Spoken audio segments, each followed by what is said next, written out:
राजेंद्र पाल गौतम जी, पीछे बैठे, Satya Prakash Yadav ji, Shalini Lal ji, S Geeta ji, John Dayal ji, Ramjan Chaudhary ji, professor Sukumar ji, C S Bhandari ji, Bhagirath Manjhi ji, Jaganand ji, Anil Jain ji, distinguished members from Dalit community, आप सबका मैं यहाँ स्वागत करता हूँ। नमस्कार, कैसे हैं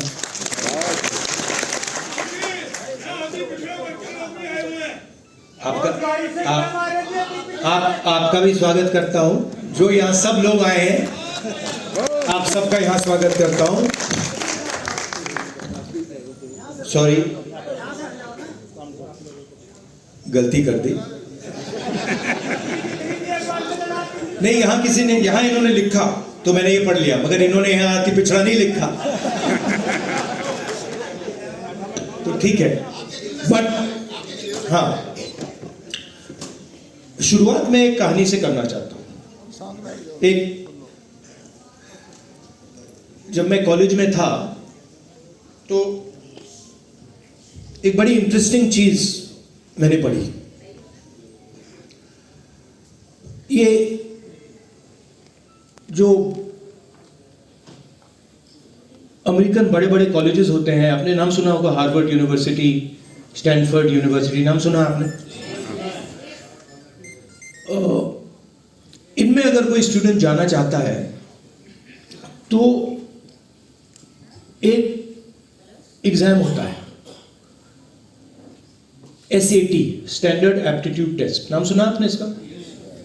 और मतलब पूरी दुनिया SAT करना चाहती है क्योंकि उससे हार्वर्ड यूनिवर्सिटी के दरवाजे खुलते हैं। जब ये SAT एग्जाम बनाया गया पहली बार अमेरिका में, तो एक अजीब सी चीज हुई। जब ये एग्जाम दिया जा रहा था, जो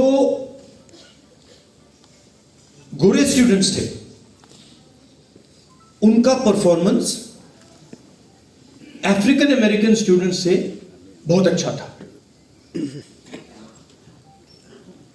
और मतलब हर साल एग्जाम होता था, गोरे जो स्टूडेंट्स थे वो टॉप स्कोरर्स होते थे, और अफ्रीकन अमेरिकन जो स्टूडेंट्स थे और जो स्पेनिश स्पीकर्स थे वो सेकंड ईयर थर्ड ईयर पे रहते थे। पहले लोगों ने कहा कि जो अफ्रीकन अमेरिकन हैं ये कम होशियार है, इनको मतलब समझ नहीं आ रही। और ये चला, मीडिया में आया कि जो अफ्रीकन अमेरिकन हैं वो कम इंटेलिजेंट हैं, जो गोरे लोग हैं ज्यादा इंटेलिजेंट हैं। और फिर एक प्रोफेसर था, शायद हार्वर्ड यूनिवर्सिटी में ही था, उसने एक एक्सपेरिमेंट किया। उसने क्या किया कि जो क्वेश्चंस थे, जो क्वेश्चन बैंक था, सिर्फ क्वेश्चन बैंक, उसने अफ्रीकन अमेरिकन प्रोफेसर से बनवा दिया। मतलब जो क्वेश्चन पेपर लिखा गया SAT का, वो अफ्रीकन अमेरिकन वालों से उसने लिखवा दिया। आपको पता है क्या हुआ? सारे गोरे फेल हो गए। तो मैं आपको ये क्यों बता रहा हूं? देखिए, जो शिक्षा का सिस्टम है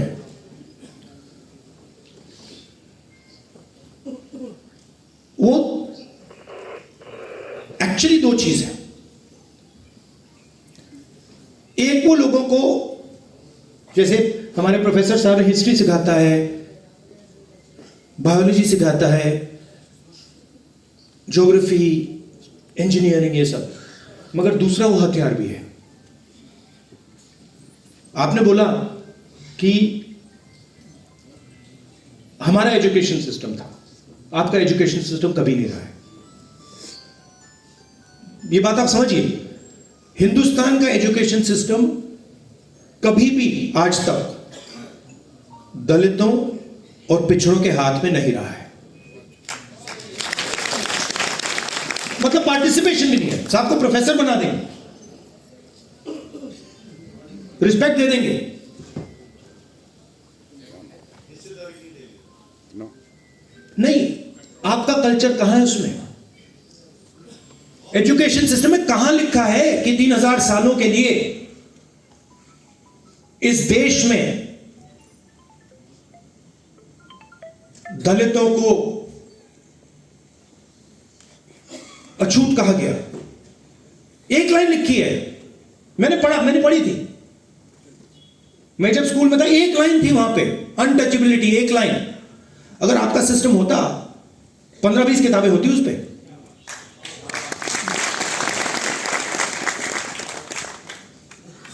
तो सिस्टम में पार्टिसिपेशन देना और सिस्टम में कंट्रोल देना बिल्कुल अलग बात है। पार्टिसिपेशन आपको दिया, कांग्रेस पार्टी ने भी दिया, अंबेडकर जी ने दिया, सबने दिया, मिलके दिया, बट हमारी पूरी कोशिश हुई, मगर कंट्रोल आपको नहीं मिला। और जब तक आपको कंट्रोल नहीं मिलेगा, पार्शियल कंट्रोल, टोटल कंट्रोल नहीं, मैं ये नहीं कह रहा हूं कि 100% कंट्रोल, आज तो 0% है, 00 नेगेटिव चल रहा है आजकल। जब तक थोड़ा सा कंट्रोल, आपकी हिस्ट्री, आपका कल्चर, आपके जीने का तरीका, आपके आइडियल, आप बोल रहे हो कि आपने राहुल गांधी का नाम लिया, फिर उसके बाद आपने अंबेडकर जी का नाम लिया, गांधी जी का नाम लिया। कुछ दिन पहले मेरे साथ एक लड़का काम करता है, मेरे पास आया, उसने कहा देखिए आपने जो भारत जोड़ो यात्रा की, उसने देश का माहौल बदल दिया। मैंने उससे सवाल पूछा, मैंने कहा भाई बताओ, अगर मैं कन्याकुमारी से कश्मीर तक अकेला चल देता, अकेला, तो माहौल बदल जाता क्या? तो आप कैसे कह सकते हो कि मैं कन्याकुमारी से कश्मीर चला और मैंने माहौल बदला? मैंने माहौल नहीं बदला, माहौल लाखों लोग जो चले थे उन्होंने बदला है।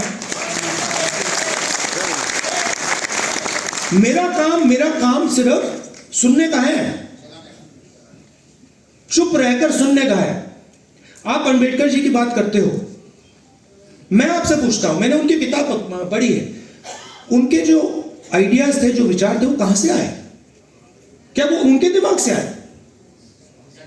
जनता से आए, आपसे आए। तो विचार किसके थे? विचार दलित समाज के थे, विचार पिछड़ा समाज के थे, आपके विचार थे। उन्होंने उसको क्रिस्टलाइज किया, वो आपकी आवाज बने। मगर आपके बिना ना अंबेडकर जी में, ना मुझ में, ना महात्मा गांधी जी में, ना किसी में शक्ति कुछ नहीं है हमारे में। पावर आप में है, हिस्ट्री आप में है, समझ आप में है, ट्रेडिशन आप में है। आपसे बात किए बिना मैं कभी आपकी जिंदगी को समझ सकता हूं क्या? नहीं, बहुत अच्छा, बहुत बढ़िया। कैसे? अगर मैं आपसे बात, अगर हिंदुस्तान के दलित नहीं बोलते तो लोगों को अनटचेबिलिटी के बारे में मालूम ही नहीं होता। तो ये जो हमने फोटो लगा रखी है, अंबेडकर जी कैटलिस्ट थे। अंबेडकर जी ने, हम कह सकते, आपकी सोच को रिफाइन किया, आपकी सोच को शेप किया। मगर शक्ति और सोच आपकी थी, हिस्ट्री आपकी थी, दर्द आपका था। तो मेरा कहना है कि मेरे सामने इस भीड़ में 600 अंबेडकर बैठे हुए हैं।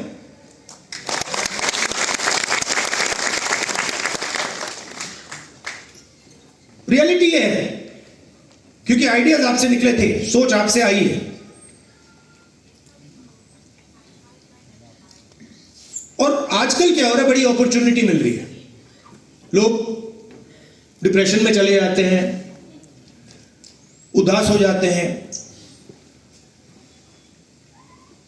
एक्चुअली ये दलित इमेंसिपेशन, पिछड़ों के इमेंसिपेशन का नया फेज है, ये शुरू हो रहा है। क्योंकि अब हमने बात एक्सेप्ट कर ली है कि जो पिछला फेज था जिसके बारे में आपने बात की, वो खत्म हो गया है। उसमें अब दलितों के लिए, पिछड़ों के लिए अपॉर्चुनिटी है ही नहीं, रास्ता बंद है। और हम कितनी भी कोशिश करें, इस स्ट्रक्चर में हमारी प्रॉब्लम सॉल्व नहीं होने वाली है। यह स्ट्रक्चर अब बीजेपी ने, आरएसएस ने टोटली कैप्चर कर दिया है। आप मुझे बताओ, मेन स्ट्रीम मीडिया को देखते हैं, आप यहां दलित इन्फ्लुएंसर्स हो, आप मुझे नाम बताओ। टॉक शोज होते हैं, मैं तो देखता भी नहीं हूं, टॉक शोज होते हैं, आप मुझे एंकर्स में एक दलित नाम बता दो। एक दलित, एक मुसलमान, एक पिछड़े वर्ग का, एक आदिवासी एंकर मुझे बता दो। जीरो। उनकी बातचीत चल रही है, पूरा फ्रेमवर्क चल रहा है उनका, बट 90% में से कोई है नहीं उसमें। कॉर्पोरेट इंडिया की बात करते हैं, आप लोग जीएसटी देते हो, आप जितनी जीएसटी आप देते हो उतनी अदानी देता है। प्रोफेसर साहब ने कहा कि मैं जैकेट पहना हूं, अगर यही जैकेट अदानी खरीदता तो जितनी जीएसटी आपने दी उतनी वही देता।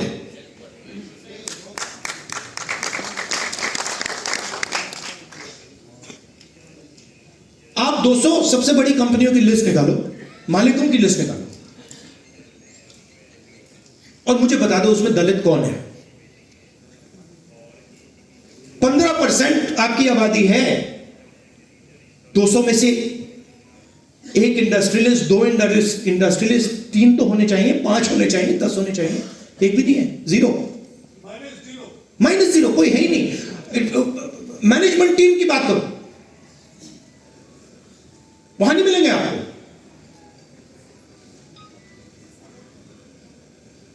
प्राइवेट अस्पतालों को देखो, उनके मालिकों की लिस्ट निकालो, वहां नहीं मिलेंगे। पिछड़े नहीं मिलेंगे, दलित नहीं मिलेंगे, आदिवासी नहीं मिलेंगे, माइनॉरिटी नहीं मिलेंगे, अति पिछड़ा नहीं मिलेगा। बेचारे का दुख सही है। तो जहां भी देखो, जहां भी आप देखो, किसी भी इंस्टीट्यूशन में देखो, किसी भी संस्था में देखो, आपको नहीं मिलेंगे। और मैं कुछ दिन पहले एम्स का वहां फ्लाईओवर के नीचे गया, रात के टाइम गया था। वहां कौन बैठे थे? दलित, पिछड़े, आदिवासी, सब वहां बैठे हुए थे। मनरेगा की लाइन में जाके देखो, दलित, पिछड़े, आदिवासी वहां मिलेंगे आपको। मगर इंस्टीट्यूशनल फ्रेमवर्क में, एजुकेशन सिस्टम में, हेल्थ केयर सिस्टम में, ब्यूरोक्रेसी में, जुडिशरी में, मैं ये कह सकता हूं कि हां 2-3% लोगों को बैठा देते हैं, मगर पावर किसी को नहीं देते। पावर किसी को नहीं देते। 90 लोग हिंदुस्तान के जो जीएसटी है उसको बांटते हैं, बजट बनाते हैं। अभी आ रहा है, आप देखना, फोटो लेंगे, 10-11 लोग पिछली बार दिखाई थी, मैंने कहा था हलवा बांट रहे, देखो हलवा बांट रहे थे, ऐसे 11 लोग बैठे थे, उसमें मैंने देखा भैया इसमें एक ओबीसी नहीं है, एक दलित नहीं, एक आदिवासी नहीं। और खुल के सामने कह रहे हैं कि देखो भैया हम हलवा बांट रहे हैं, और हजारों सालों से हलवा बांटते जा रहे हैं। छोटा सा चेंज आया था 1947 15 अगस्त, और प्रगति हुई। मैं ये नहीं कह रहा हूं कि प्रगति नहीं हुई, मगर मैं ये भी कह सकता हूं, और मैं कांग्रेस पार्टी का सिपाही हूं, मैं ये भी कह सकता हूं कि पिछले 10-15 साल में कांग्रेस पार्टी को जो करना था वो नहीं किया। मैं अगर ये नहीं कहूं आपसे तो मैं आपसे झूठ कह रहा हूं, और मुझे झूठ कहना अच्छा नहीं लगता है। ये रियलिटी है, ये रियलिटी है। अगर कांग्रेस पार्टी ने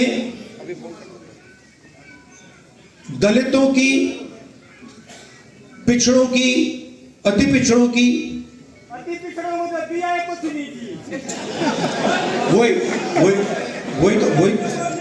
वही तो बोल रहा हूं। तो अगर हमने आपकी कॉन्फिडेंस मेंटेन की होती, कभी भी आरएसएस पावर में नहीं आ सकती थी।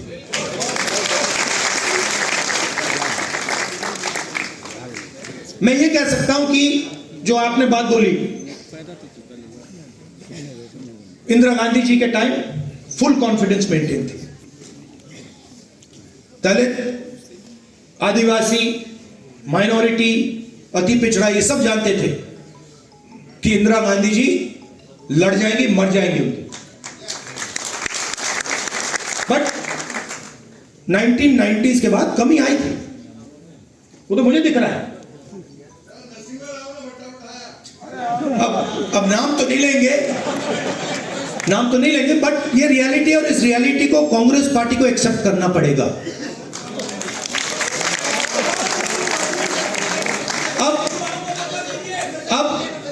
अब इसका मतलब क्या है?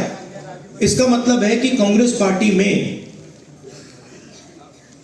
पहले इंटरनल रेवोल्यूशन आना पड़ेगा, जिसमें हम आप लोगों को अंदर डालें।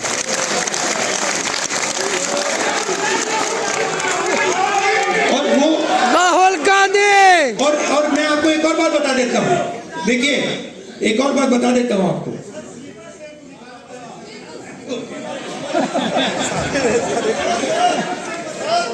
देखिए, एक सेकंड बोलने दीजिए। देखिए, सुनिए, मैं आपको एक और चीज बहुत जरूरी बताना चाहता हूं कि मैंने पहले आपको बोला कि अंबेडकर जी आपकी आवाज थे, जो आपके दिल में था, जो आपका दर्द था।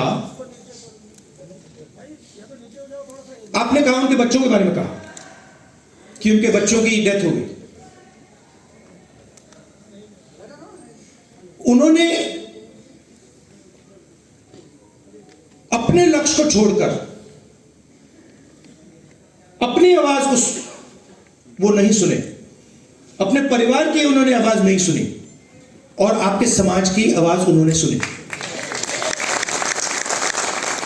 इसलिए यहां हमने फोटो लगा रखी।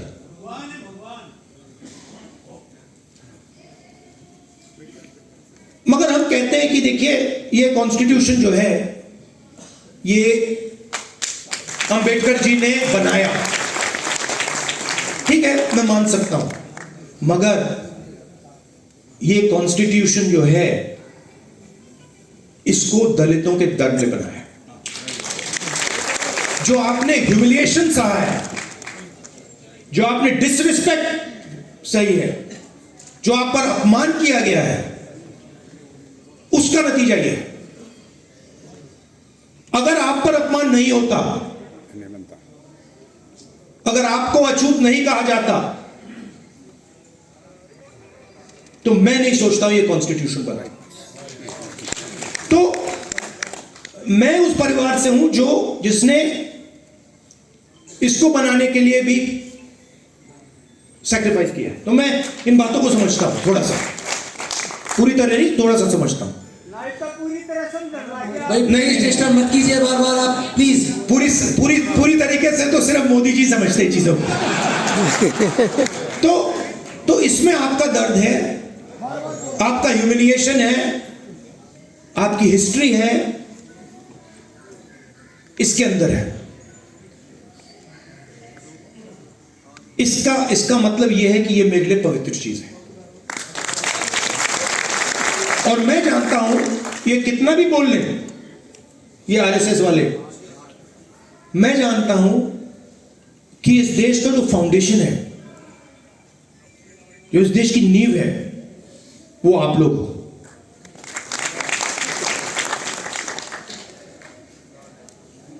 अब आप पर फुल स्केल आक्रमण चल रहा है, माइनॉरिटीज पर,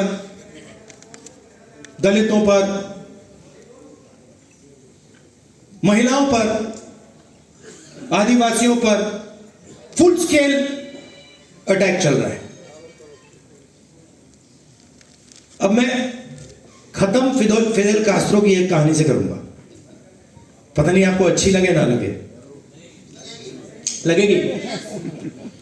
जिन राजनेताओं को मैं बताता हूं उनको ये कहानी अच्छी नहीं लगती। तो फिदेल कास्ट्रो था, वहां पे वो रेवोल्यूशन कर रहा था क्यूबा में, सुना है नाम ना? तो एक पत्रकार आया, न्यूयॉर्क टाइम्स का पत्रकार था, वहां पर लड़ाई चल रही थी, वो जंगल में बैठे थे। तो न्यूयॉर्क टाइम्स का पत्रकार गया, बैठ गया उनके साथ, कहता है भैया मैं आपका इंटरव्यू लूंगा। फिदेल कास्ट्रो ने कहा लीजिए। शुरू हो गया। कहता है फिदेल कास्ट्रो जी एक बात बताइए, आपकी जो मैनेजमेंट टीम है इसको आप ट्रेन कैसे करते हो? इनको आप मैनेजमेंट कैसे सिखाते हो? इनको आप मतलब लड़ना कैसे सिखाते हो? रेवोल्यूशनरी थॉट कैसे सिखाते हो? फिदेल कास्ट्रो जी उसकी ओर देखा, कहता है यार तू तो बड़ा बेवकूफ आदमी है, मैं थोड़ी सिखाता हूं। तो चौंक गया, कहता है सर आप नहीं सिखाते तो कौन सिखाता है? कहता है ये जो बटिस्ता बैठा है वो डिक्टेटर था, ये सिखाता है। तो फिर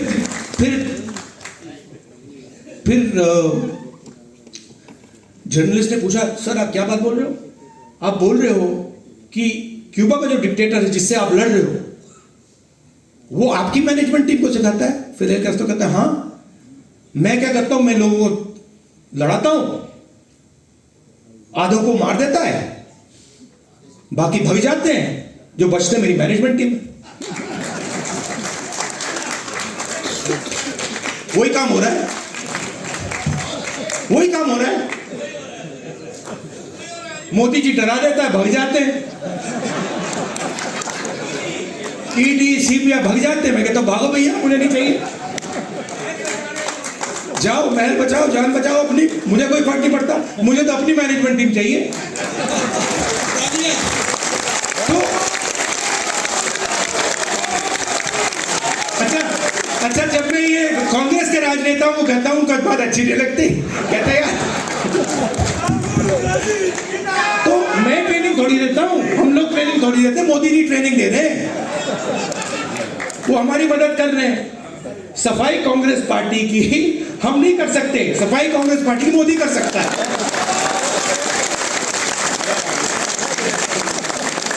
और हमारा काम जब मतलब लोग दौड़ रहे हैं उस साइड, तो हमारा काम दरवाजे खोलने का, ये जो सच्चे मैनेजर से आ जाए अंदर, तो ये चल रहा है आजकल। अंत में मैं आपसे कहना चाहता हूं, देखिए वो अभी आएंगे, वो सब होगा, थोड़ा सा टाइम लगता है इन चीजों में, मगर आप देखेंगे ये शुरू हो गया है।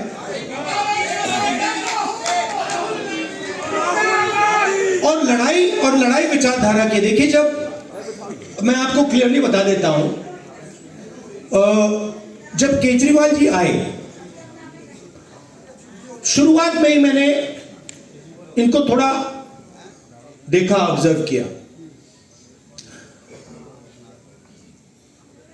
ये जितना मोदी जी एंटी रिजर्वेशन है, जितना मोदी जी एंटी दलित हैं, उतना ही है। ठीक है, ये शायद ज्यादा, थोड़े मोदी जी से ज्यादा सोफिस्टिकेटेड है, वो हो सकता है। ये जो भी कोई सुनना चाहता है, देखिए मैंने यहां आके बोला आपसे कि देखो, कांग्रेस पार्टी ने जो जिस प्रकार से आपकी इंटरेस्ट प्रोटेक्ट करनी थी, नहीं की। इस स्टेटमेंट से मेरा नुकसान हो सकता है। मीडिया कहेगी कि राहुल गांधी कह रहे हैं, मगर मुझे कोई फर्क नहीं पड़ता, क्योंकि रियलिटी है। तो जो विचारधारा की लड़ाई लड़ता है, जैसे अंबेडकर जी हैं, गांधी जी हैं, नेहरू जी हैं, हमें सच में इंटरेस्ट है और हमें आपके साथ रिश्ता बनाना है, दोस्ती करनी है, कि आपको लगे कि अगर हम कुछ बोलें या अगर हमारे दिल में कुछ है, दर्द है, इरिटेशन है, ह्यूमिलिएशन है, जो भी है, हम उस आदमी को जाके बोल सकते हैं। वो उस बात को सुनता है, समझता है और उसके बारे में कुछ करने की कोशिश करता है। बस ये चाहिए। तो ये एक पहली मीटिंग है, ये प्रोसेस है। आपको देखना है कि राहुल गांधी सचमुच में, मेरे भाषण को एक्सेप्ट नहीं करो, आप मेरे भाषण को डाउट करो और फिर आपको मुझे देखते जाओ, 1 महीना, 2 महीना, 3 महीना, 6 महीना, 8 महीना, 10 महीना, और फिर आप देखो कि ये आदमी सचमुच में हमारे इंटरेस्ट में काम कर रहा है या ऐसी आलतू फालतू बातें कर रहा है। बट मैं आपको बता रहा हूं, आपको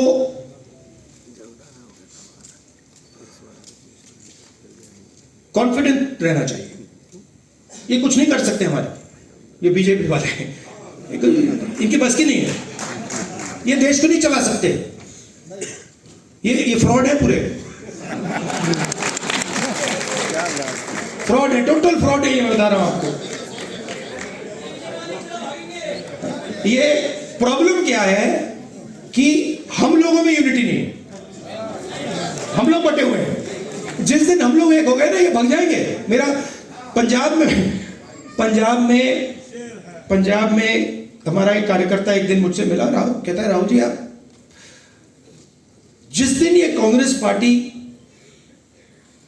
की जो ओरिजिनल बेस है, जिस दिन ये एक हो गई ना, ये सब आरएसएस वाले भागेंगे यार, भागेंगे, ये रुकेंगे भी नहीं, भाग जाएंगे। तो थोड़ा सा यूनिटी पे काम करना है, दूसरे की भी सोचनी है। जैसे आपने बिल्कुल सही बोला, मैंने कहा दलितों का नाम लिया और मैंने गलती की, मैंने अति पिछड़ों का नाम नहीं लिया, लेना था। तो सबको लेकर आगे चलना है। दलितों की इश्यूज थोड़ी अलग है, अति पिछड़ों की थोड़ी अलग है, माइनॉरिटीज की थोड़ी अलग है, बट सुनकर सबको एक साथ लेकर आगे चलना है। और एक मुझे लगता है शायद थोड़े साल लगेंगे, बट जो एक प्रकार से मोहन भगवत जी ने कहा कि जब कॉन्स्टिट्यूशन बना था तो हिंदुस्तान को आजादी नहीं मिली थी, तो उनका कहना था कि सच्ची आजादी मोदी जी के अंडर मिली, राम मंदिर, जिसमें ना किसी दलित को इनॉग्रेशन है, ना किसी दलित को बुलाया, ना किसी आदिवासी को बुलाया, ना किसी गरीब को बुलाया, अदानी जी अंबानी जी को नचा दिया। तो उन्होंने दूसरी आजादी की बात की, मगर एक्चुअली वो नहीं समझे कि वो दूसरी आजादी उनकी वाली नहीं है, वो हमारी वाली है, वो आने वाली है। और उसमें मैं आपको आखिरी बात बताता हूं, उसमें हमें सिर्फ रिप्रेजेंटेशन के लिए नहीं लड़ना है। आप लोग सिर्फ रिप्रेजेंटेशन के लिए लड़े थे, पॉलिटिकल रिप्रेजेंटेशन। कांशीराम जी जिन्होंने बहुत अच्छा काम किया, वो पॉलिटिकल रिप्रेजेंटेशन के लिए लड़े। हुआ क्या, इन्होंने पॉलिटिकल रिप्रेजेंटेशन को इरेलेवेंट कर दिया। आज पॉलिटिकल रिप्रेजेंटेशन का कोई मतलब ही नहीं। तो आज नहीं, वो लोकसभा में एमपी मुझे कहते हैं बीजेपी के, भैया हमारे तो यहाँ पे मूर्ति बना रखी है। मतलब सर हम मतलब चुनाव जीत के आए, हमने सोचा था एमपी बनेंगे, यहाँ पे तो भैया मूर्ति बना के खड़ा कर दिया है, और मूर्ति बोल भी नहीं सकती। तो जो संस्थाएं, जो इंस्टीट्यूशंस हैं, चाहे शिक्षा के इंस्टीट्यूशंस हैं, कॉर्पोरेट इंडिया है, जुडिशरी है, इसमें शेयर ऑफ पावर चाहिए। शेयर ऑफ पावर और शेयर ऑफ पावर और रिप्रेजेंटेशन में बहुत फर्क है। शेयर ऑफ पावर मतलब जैसे मैंने आपसे कहा 90 लोग बजट को बांटते हैं, आपने वहां पे 3 ओबीसी दे रखे हैं, 3 ओबीसी अफसर दे रखे हैं, उनको पीछे बैठा रखा है। 50% उनकी आबादी है, बट शेयर ऑफ पावर 5%। दलित 15% है हिंदुस्तान में, 16 कह लो।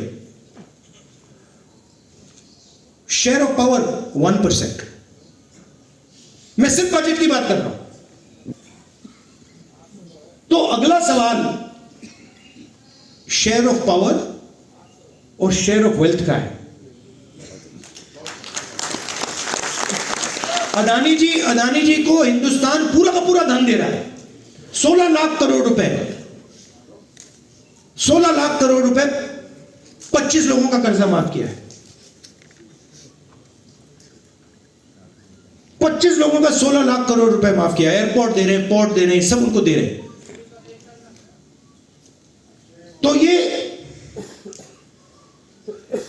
धन की भी लड़ाई। अगर देखिए, अगर धन की भागीदारी नहीं मिली, अगर इंस्टीट्यूशनल रिप्रेजेंटेशन नहीं मिला, और मान लीजिए अगले इलेक्शन में हम पूरा का पूरा रिप्रेजेंटेशन ले लें,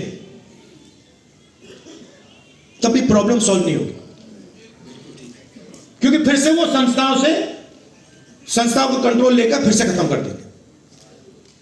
मैंने लिस्ट देखी, आप हिंदू कॉलेज में हैं, किसी ने मुझे आरएसएस की इंटरनल जो लिस्ट है, वाइस चांसलर्स, ये जो बोर्ड्स कॉर्पोरेशंस है, वो लिस्ट किसी ने मुझे भेज दी। तकरीबन 3000 लोगों की लिस्ट है, सारे के सारे अपर कास्ट है, सारे के सारे, उसमें एक दलित भी नहीं है, कुछ नहीं है। तो क्या किया, आदिवासी राष्ट्रपति बना दी, मगर कोई पावर नहीं दिया। दलित राष्ट्रपति बनाए तो कोई पावर नहीं, सिंबॉलिक, जैसे मंदिर में मूर्ति डालते हैं ना, वैसे ये हो रहा है हिंदुस्तान में। तो लड़ाई क्लियर है। आपने मुझे समय दिया, इतनी अच्छी तरह आपने मेरी बात सुनी।